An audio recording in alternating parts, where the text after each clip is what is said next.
নেক্সট.js যেহেতু full stack framework, তো আমরা এখানে এপিআই কিন্তু তৈরি করতে পারি এবং এপিআই এর মাধ্যমে ডাটাবেজের সাথে কমিউনিকেট করতে পারি।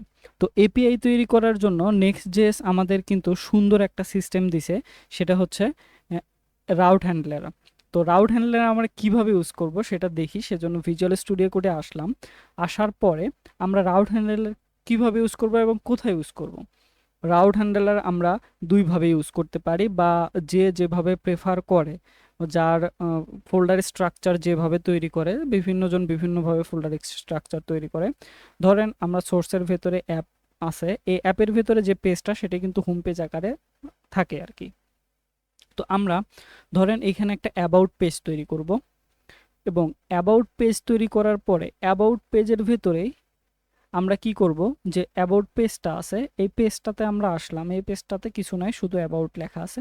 এই পেজটাতে আসলাম, আসার পরে এইখানে যদি আমরা একটা কাজ করি, এখানে রাউট ডট জেএস এক্স বা টিএসএক্স যেটাই বলি, রাউট ডট টিএসএক্স বা টিএস যেটাই দিলাম, এই যে রাউট দিলাম, দেওয়ার পরে আমরা এইখানে কিন্তু রাউট তৈরি করতে পারি। কিন্তু সমস্যা হচ্ছে কি, এই যে আমাদের যে এই ইউআরএল এ যখন যাবে স্ল্যাশ অ্যাবাউটে, তখন আমাদের পেজকে রেন্ডার করবে নাকি রাউটকে রেন্ডার করবে, এটা কিন্তু একটা সমস্যা।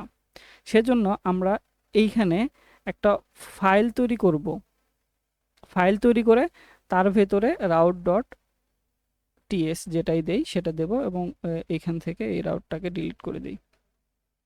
এখন কথা হচ্ছে যে তাহলে আমরা এই যে অ্যাবাউটে আসলাম, অ্যাবাউটের পরে স্ল্যাশ দিয়ে এপিআই দেব, এপিআই দিলে কিন্তু আমাদের এটা রেন্ডার করতেছে, তখন এই পেজের সাথে কনফ্লিক্ট হচ্ছে না।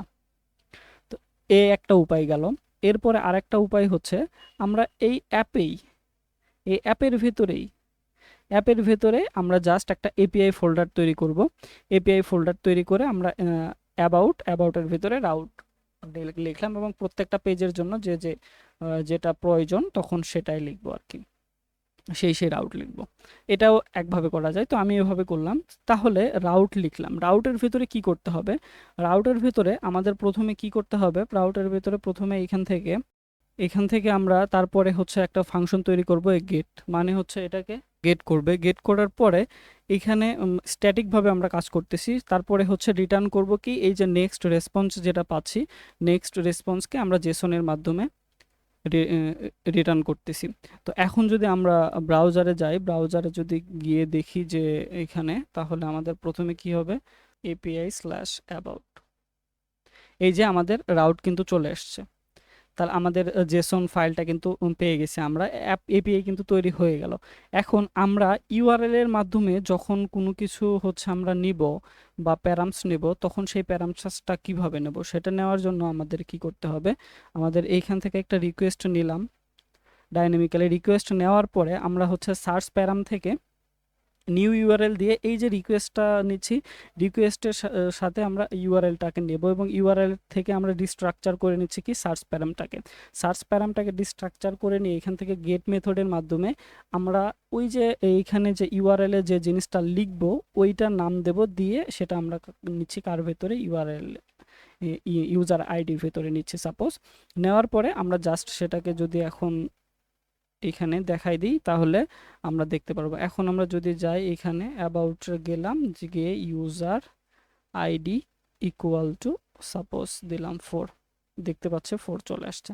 তার মানে আমরা এখানে কিন্তু রাউট নিতে পারতেছি, এবং রাউট থেকে এবং সার্চ প্যারাম থেকে আমরা নিতে পারতেছি, নিয়ে গেটের মাধ্যমে বা পোস্টের মাধ্যমে যে কোনো মেথডে আমরা কিন্তু এপিআই তৈরি করতে পারতেছি, এবং ডাটাবেজের সাথে কানেক্ট করে সেই এইখান থেকে আমরা রেসপন্স আকারে দেব, আমরা সেটা কিন্তু রেসপন্সটাকে আমরা যে কোনো সময় এপিআই হিট করে পেতে পারতেছি।